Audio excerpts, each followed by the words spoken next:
अपराध सिद्ध भी नहीं हुआ है और उनको जेल में डाल रखा है। और जो अपराधी है, जिसने ये दुष्कर्म किया है, जिसने ये यौन उत्पीड़न किया है, उसको इन्होंने देखिए कितनी सुरक्षा दे रखी है। आप देख लीजिए कितने बड़े राष्ट्रवादी हैं। आज वही राष्ट्रवादी उनके मेडल को 15 रुपए का बतला रहे हैं। ये राष्ट्रवादी नार्को टेस्ट, और देखिए नार्को टेस्ट में भी हमें भरोसा नहीं है। ये जो सरकार है ना, मोदी जी हैं तो सब कुछ मुमकिन है। टुकड़े टुकड़े गैंग तो खुद ये पार्टी है, देश को तोड़ने का काम ये खुद कर रहे हैं। हिंदू मुस्लिम में बांट रहे हैं, जातिवाद में बांट रहे हैं, मंदिर मस्जिद के नाम पर बांट रहे हैं।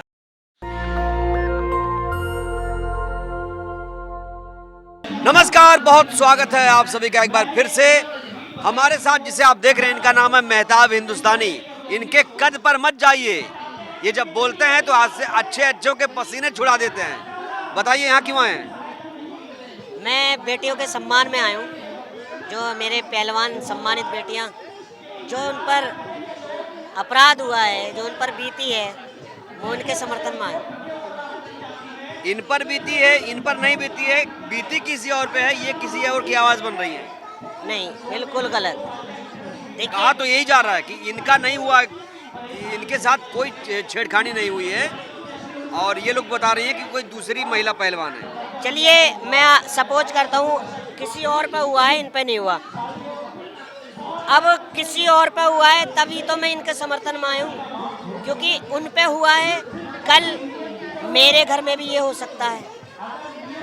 आप एक बात बताइए, मनीष सिसोदिया जो आम आदमी पार्टी के शिक्षा मंत्री हैं, उनको कॉलर पकड़ के एक तरफ पुलिस ले जाती है, और एक भाजपा के मंत्री हैं कि उनको हाथ तक का नहीं लगाया जाता, कार्रवाई तक की नहीं होती। तो ये कहीं ना कहीं दो मुंह वाली राजनीति हो रही है। खाली विपक्षियों को टारगेट किया जा रहा है, और जो आवाज़ उठाने की कोशिश कर रहे हैं उनकी आवाज़ को दबाया जा रहा है। आपने सिसोदिया की तुलना ब्रिजभूषण से कर दी, इसका क्या तर्क है दोनों के बीच? देखिए, वो विपक्षी हैं, वो आम आदमी पार्टी से आते हैं, और जबकि अभी उन पे कोई अपराध सिद्ध भी नहीं हुआ है और उनको जेल में डाल रखा है। और जो अपराधी है, जिसने ये दुष्कर्म किया है, जिसने ये यौन उत्पीड़न किया है, उसको इन्होंने देखिए कितनी सुरक्षा दे रखी है। जबकि ऐसे अपराधी को जेल में होना चाहिए, और वो आराम से अपनी कोठी में एसी में बैठे हुए हैं, धमका रहे हैं लोगों को। किसको धमकाया, कब धमकाया?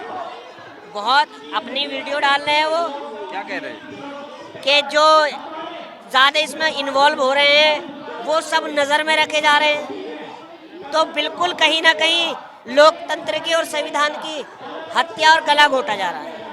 जब आप लोग ये बोलते हैं कि लोकतंत्र का गला घोटा जा रहा है, संविधान की हत्या हो रही, तो आप लोग एक घटना को पकड़ के पूरे संविधान की हत्या करवा देते हैं। आप एक पत्रकार हैं, फास्को एक्ट के तहत जब एक मुकदमा दर्ज होता है, 24 घंटे के अंदर अंदर उसकी गिरफ्तारी हो जाती है, और उसको बिल्कुल ऐसे बचाया जा रहा है जैसे उन्होंने कुछ किया ही नहीं।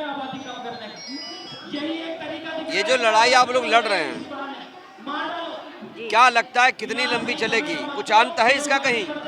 देखिए, हम ये जो लड़ाई लड़ रहे हैं, हम ये अपने लिए नहीं, आज इन बेटियों के साथ हुआ है, कल और दूसरी बेटियों के साथ हो सकता है। ये हर एक उस हिंदुस्तान की बेटी की लड़ाई है जो एक हिंदुस्तान की बेटी है, ताकि ऐसे जो पॉलिटिशियन हैं, जो महिला को दबाते हैं और अपनी हवस का शिकार बनाते हैं, ताकि उनके आगे को गर्दन और मुंह ना उठ पाए, उनके लिए ये लड़ाई है।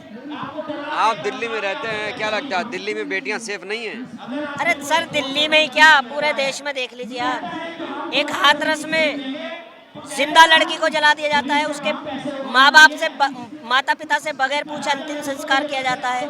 तो कहीं ना कहीं एक न्याय का गला घोटा जा रहा है। तो क्या न्याय आप लोग छीन लेंगे? मिलेगा नहीं तो? अरे सर, बिल्कुल, ये तो हमारे एक प्रक्रिया के तहत लेंगे न्याय ना। ये तो हमारे देश के कुछ पॉलिटिशियन है, हमने तो अंग्रेजों से न्याय छीन लिया, अंग्रेजों से न्याय छीन लिया। ये तो राष्ट्रवादी हैं सब। आप देख लीजिए कितने बड़े राष्ट्रवादी हैं। आज वही राष्ट्रवादी जिन पूरे देश का जिन्होंने नाम रोशन किया, आज वही राष्ट्रवादी उनके मेडल को 15 रुपए का बतला रहे हैं। ये राष्ट्रवादी।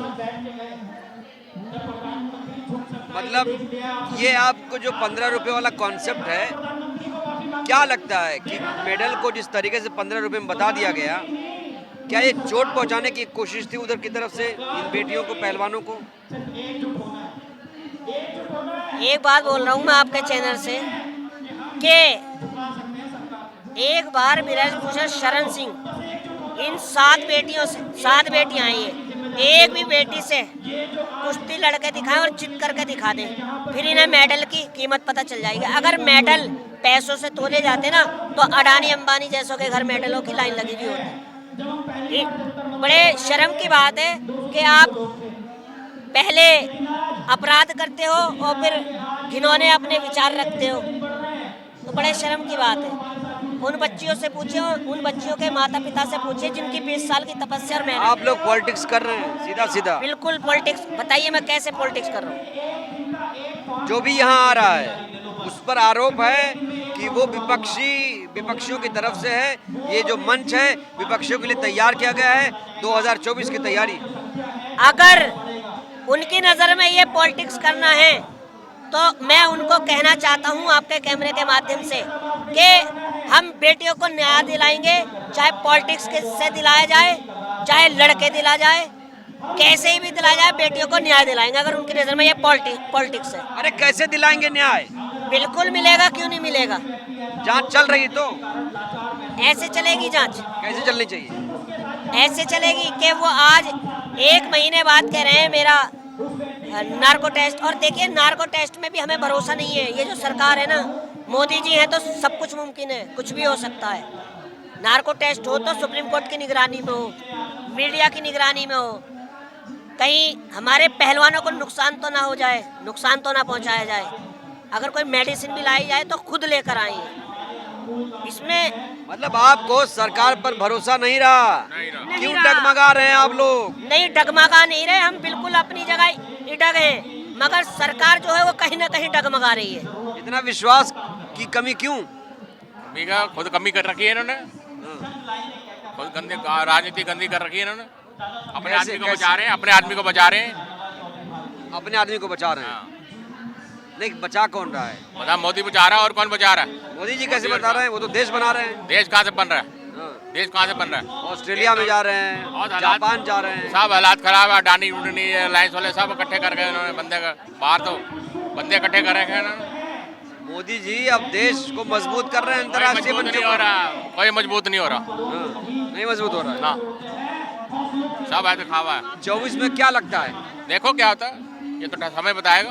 अभी क्या बताएंगे, समय बताएगा। तो बताइए आप बताइए, क्या इसका जो आंदोलन है 24 पे असर पड़ेगा? अरे बिल्कुल पड़ेगा सर। आप ये बताइए, हम किसी को अगर प्रधानमंत्री या किसी को विधायक या अपने नेता चुनते हैं या एक गांव का प्रधान बनाते हैं तो उसको इसी उम्मीद से तो चुनते हैं कि आपकी रक्षा होगी, आपको सुरक्षा दी जाएगी। और जब ये बिल्कुल इस चीज़ में फ्लॉप हो गए हैं, बेटी बचाओ बेटी पढ़ाओ का इन्होंने खाली एक जुमला बनकर रह गया ये नारा, और जो किसान और जो नौजवान जिनसे देश चलता है, जो पूरे देश को चलाते हैं, और आज आप देख लीजिए उनकी तीनों की हालत सड़क पर है वो, तो ऐसी सरकार को 2024 में क्या चुन के लाएगी? बहुत बड़ा रिएक्शन जाएगा। क्या कहेंगे जनता से? मैं जनता से सिर्फ यही कहना चाहूँगा, जो आपकी रक्षा नहीं कर सकता, जो आपकी बेटियों का सम्मान नहीं कर सकता, आपके पास जो है ना वोट की ताकत है। भूल गए मोदी जी ने ही कहा था बेटी बचाओ बेटी पढ़ाओ, ऐतिहासिक नारा है ये देश के लिए। अब देखिए, सुनिए मेरी बात, बिल्कुल सही कहा था उन्होंने। अब बेटी बचानी उनके विधायकों से, नेताओं से, सांसदों से ही पड़ रही है, खुद उल्टा उनके ऊपर ये साबित हो रहा है। राष्ट्रवादी पार्टी पर इतना बड़ा आरोप? देखिए राष्ट्रवादी पार्टी नहीं, ये राष्ट्रवाद की आड़ में देश को तोड़ने का काम कर रहे हैं। ये मुझे भी टुकड़े टुकड़े गैंग कहेंगे। आप देश कैसे तोड़ रहे हैं? मेरी बात सुनिए, ये मुझे भी टुकड़े टुकड़े गैंग से कहेंगे। टुकड़े टुकड़े गैंग तो खुद ये पार्टी है, देश को तोड़ने का काम ये खुद कर रहे हैं। हिंदू मुस्लिम में बांट रहे हैं, जातिवाद में बांट रहे हैं, मंदिर मस्जिद के नाम पर बांट रहे हैं। अरे आप रोजगार दीजिए, बेरोजगार। अगर वो बांट रहे हैं तो आप बट क्यों रहे हैं? ये हमारी भूल है, इसी वजह से आप लोग हैं। मेरी बात सुनिए, कुछ हमारी भी कमी है। इसी वजह से मैं आपके चैनल के माध्यम से सारे जितने भी मेरे हिंदू मुस्लिम सिख ईसाई जितने भी हैं, सिर्फ अगर आप वोट डालें तो अपनी बहनों का चेहरा देख के जरूर डालें, और किसानों का और नौजवानों का, कि आज उनके साथ क्या हो रहा है। क्या मैडम कहाँ से हैं? नजफगढ़ से है जी। क्या लगता है बेटियों को मिलेगा इंसाफ? मिलना चाहिए जी। मिलना ही चाहिए। मिलना चाहिए। कैसे मिलेगा? भाई जीतेंगे जब मिलेगा। लड़के एक हाथ जुट के होकर मैं लट्ठे लेके लड़ाई लड़ेंगे? बिल्कुल लड़ेंगे जी, बिल्कुल लड़ेंगे। हरियाणा से हैं? बिल्कुल जी। हरियाणा से? दिल्ली से। दिल्ली से? हाँ, नजफगढ़ दिल्ली से। कैसा लगता है सब देखे कि बेटियां बैठी हैं सड़क पर और आंदोलन बहुत चल रहा बुरा है? लग रहा है। बिल्कुल अपने सरकार पे कहाँ पड़ के सो रही है पता नहीं, कि 1 महीने से बेटियां ऐसी बैठी हैं, देश का भविष्य है ये, और इनको देख कर और बच्चों को क्या शिक्षा मिलेगी, और आने वाली लड़कियां क्या खेलेंगी। देखो उनके भी बाढ़ बेटी है, उनको ये छोटे छोटे के तो हमारे कोई है ही नहीं। जब इतनी बड़ी बेटियों जो के बड़े साथ बड़े ऐसा हो हैं रहा है, वो कर रहे हैं, तो उनका इज्जत नहीं है तो हमारी क्या जानकारी है, बताओ। सरकार तो ठीक काम कर रही है ना? हाँ? हमें बीजेपी सरकार तो अच्छा काम कर रही है ना? कौन सा अच्छा कर रही है? अच्छा नहीं सरकार, हुआ। हाँ। फिलहाल 1 महीने से बेटियां बैठी हैं तो सुनाई करनी चाहिए इस केस को, चाहे वो बड़ा आदमी है चाहे छोटा है, सुनाई होनी चाहिए। तो सबकी यही मांग है। यहाँ से एक ही मांग है कि भाई जो एफआईआर दर्ज हुई है उसके आधार पे कार्रवाई तेज हो और गिरफ्तारी हो, तभी जाकर ये जो आंदोलन है, धरना प्रदर्शन जो चल रहा है वो खत्म हो पाएगा। शुक्रिया। नेशनल दस्तक की आपसे गुजारिश है कि अगर इसको बचाना चाहते हैं तो नेशनल दस्तक को सब्सक्राइब करने के लिए रेड कलर के सब्सक्राइब बटन को दबाएं, फिर बेल आइकन की घंटी दबाएं। नेशनल दस्तक को बचाने के लिए बहुत जरूरी है कि हर खबर को शेयर करें, लाइक करें, कमेंट जरूर करें।